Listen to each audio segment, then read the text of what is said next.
ekyo kye kirina okubeera mu kunoonyereza sinza kusinzira wano ne ŋŋamba bagambye waliwo ekibaati mugende mukimenye no si bwe tukola olina okunoonyereza ekibaati kyani ani yakitaddewo era yakitaddewo lwaki era agenda kukolawo ki bw'omala kufuna okunoonyereza te erina okola decision biki enyinza okusaba nze idi ku saidi eyange ku nsonga eyo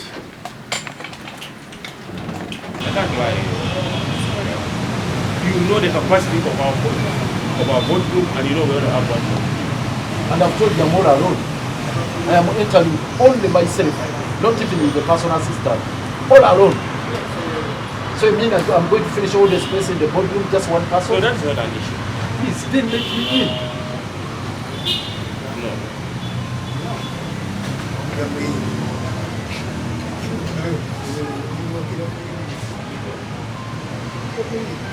Kindly, I beg that for now and then, Lord Mayor, kindly you may not see the executive director. For reason that I've clearly explained to you, we have no other issue behind, but the issue is your time, your schedule, and the timing. It's not coinciding with our arrangement for today. That's my request to you, the Lord Mayor.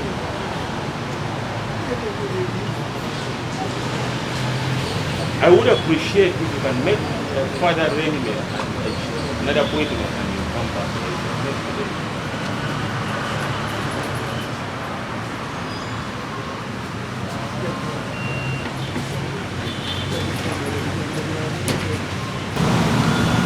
For now, I'm going for another assignment. But we want to appreciate your coming, but unfortunately we did not attend to you because of the schedule. We're having a running meeting, therefore we cannot attend to you. Is that okay, Lord Mayor? Have you talked to the AD? Please, he's not in the position to come out. What I'm asking, have you talked to him? Please, I have told you, Lord Mayor, the AD is occupied in making minutes of the meeting. Please kindly allow me to stop there. And I want to appreciate your patience and hope to meet you next time when you come. Thank you so much, Lord. So for the rest, I'll leave the place. Twafunye ekiwandiiko okuva ewa Lord Mayor wa Kampala nga kitutegeeza nti omwala gw'enda kivubo bagusaanyaawo nga abuuza oba NEMA yagaba ekipapula kyebayita Environment and Social Impact Assessment Certificate. Olwafuna ekiwandiiko kya Lord Mayor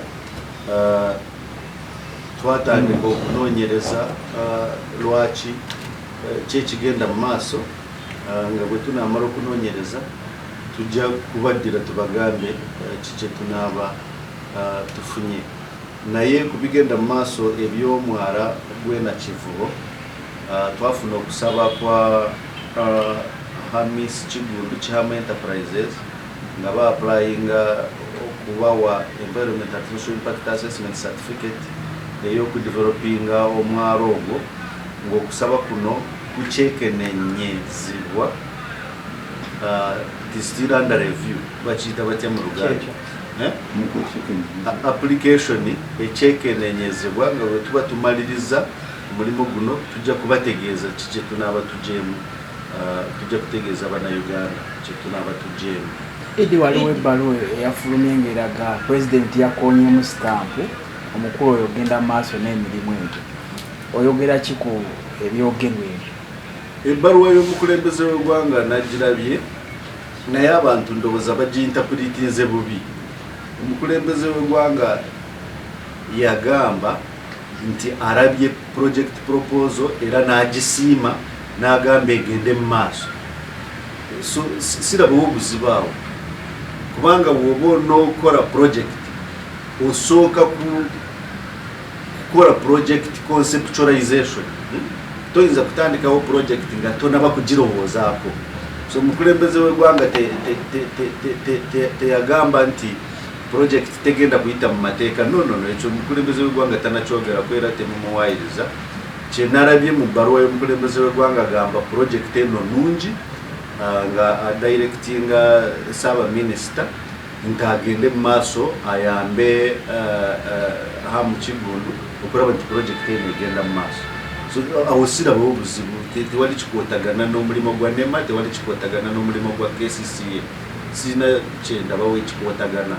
Kiringo okugamba nti ogenda kuzimba ennyumba, osooka kufuna ekirowoozo ky'okuzimba ennyumba n'okola plan yayo. Bw'omala kukola plan then n'ogitwala for approval, n'ogitwala mu bitongole ebijekenneenya. So toyinza kugenda mu bitongole ebyekenneenya nga tonafuna plan, si bwe kiri. Osooka kufuna plan then n'ogitwala bajekenneenya. So awusira bawo ene contradiction yo. Okay. Mbanga muchekenneenya lwaki ate batandise okubeera yensonga ereseme road mayor wano era yensonga ya petition ya road mayor je nkugambye nti tunoonyereza twatandise da investigations kyekikolebwa kyekigenda mu maaso. Kan osobola as of now noyimiriza ebigenda mu maaso byonna kubanga babakulu bagenda mu maaso n'okukola emirimu. Ekyo kijja kusinziira ku bye tunaaba tufunye mu kunoonyereza okugenda mu maaso saawa kubanga kati bwe nkubuuza nti basibye ekibaati lwaki bakisibye era bakisibidde ki era bakolawo ki, ekyo kye kirina okubeera mu kunoonyereza. Sinza kusinzira wano ne ŋŋamba bagambye waliwo ekibaati mugende mukimenye. No, si bwe tukola. Olina okunoonyereza ekibaati kyani ani yakitaddewo era yakitaddewo lwaki era agenda kukolawo ki. Bw'omala kufuna okunoonyereza then n'okola decision. Maybe kyenyiza okusaba nze ED ku side eyange ku nsonga ezo nti yes nga okunoonyereza okwo bwe kugenda mu maaso akaseera kano era nga bwogambye ttiimu zikola omulimu gwazo eri bo bagenda mu maaso ekibaatu weekiri bakubye edda bye bakuba bamenya bridges balinga batandise construction nga tebalina approval zonna. So awo wensabira tubeeko kye tukola amangu ddala ekifaananyi tekiri kiriya NEMA emaliriza ddi byekola kubanga ligenze ebbaluwa yajja Mande leero Lwakutaano bo bagenda mu maaso n'ebintu byabwe. So ki kye tuyinza okukolawo akaseera kano mu kaseera kano oba investigations ezo ziriko time? Investigations tezitwala budde buwanvu. Tiimu erina okugenda ku ground ekole assessment kyekigenda mu maaso then ebuuze abaani ababikola hamu wetumala okumanya ekigenda mu maaso then netukwatira wamu ne KCCA okukkirizaganya ekiddako kubanga guno omulimu tulina okugukola wamu ne KCCA nga bw'oyogedde. KCCA kyekitongole ekivunaanyizibwa ku ebyobutonde eby'omu Kampala, the lead agency ya environment mu Kampala nga bwe districts ziri lead agency za environment mu districts ezo. So kyonna kye tunakola tujja kuba tukwataganidde wamu ne KCCA, so teweeralikirira tujja kukolera wamu. Kibamala ekyo okunoonyereza ku nsonga ye akakiiko ka Kosasi aka Honorable Sseggona waliyo audit query ya auditor general naye yabuuza dda kibagaba ebyapa mu ntobazi era yeno ensonga yemu gye natwala mu kanso nga auditor general afulumizza alipoota nti bannange ebintu by'okugaba ebyapa mu ntobazi bikyamu. So olukiiko lwa Honorable Sseggona nga lulina okutuula olwaleero ttiimu ya KCCA ennyonnyole ey'abakungu era nga nnyina kusooka nve wano kubanga NEMA nayo ebadde nkulu. Ttiimu yo yagenze dda mu Parliament eya KCCA y'abatekinika ekulembeddwa Deputy Executive Director era nga twamuwadde dda instruction naye annyonnyole Parliament nti tewali certificate oba approval eya plan KCCA gye yawaayo ne NEMA era nga twamuwadde dda obuvunaanyizibwa nti abagambe nti Parliament etuyambeko okulaba nga tumenyawo bibaatu n'ebintu byani bya mwami hamu. Kasumbe Benoni kyayogeddeyo kati nga bwe mukiwulidde mukulu balirega agambye tebalina mukulu balirega akankwasa Executive Director wa NEMA abakakasizza tawangayo lukusa eri hamu kuzimba omwaka ekyakikakasizza. Naffe ng'ekitongole KCCA ttiimu gye yagenze mu Parliament Executive Director oyo yakulemberamu akakiiko ke bayita PPC Physical Planning Committee, oyo mukulu Benon Kigenyi chairman wako deputy executive director, naye ategeezeza parliament akakiiko kakosase tewali certificate. Kakati agencies zikyalinda kyokumenya ebintu amu byataddewo bwetuba nga tukyalina amateeka mu ggwanga lino. Kyetugambye mukulu Balireeka tubawadde lwaleero nzirayo mu kitongole ne Benon Kigenyi deputy executive director tube nga tugamba nti okufa n'obutanyagwa ekibaata ekyo kirina okuvaawo, n'ebyo byonna hamu byazimbe biryogerwa amateeka birina okuvaawo. Ekyokubiri hamu alina okubeera prosecuted. Twatandika dde enteekateeka ez'omuggulako emisango kyagishitibwa eri tukyalemeddeko. Tulina okukwatagana ne NEMA ne KCCA okulaba nga hamu akwatibwa nga akubibwa mu mbuga z'amateeka.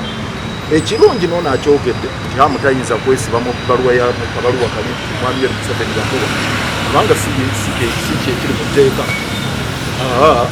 Eyo eringa yali amuwa akyogedde bulungi mukulu Balireeka nsanyudde.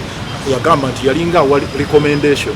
Bwe bakuwa recommendation kitegeeza nti basazeewo.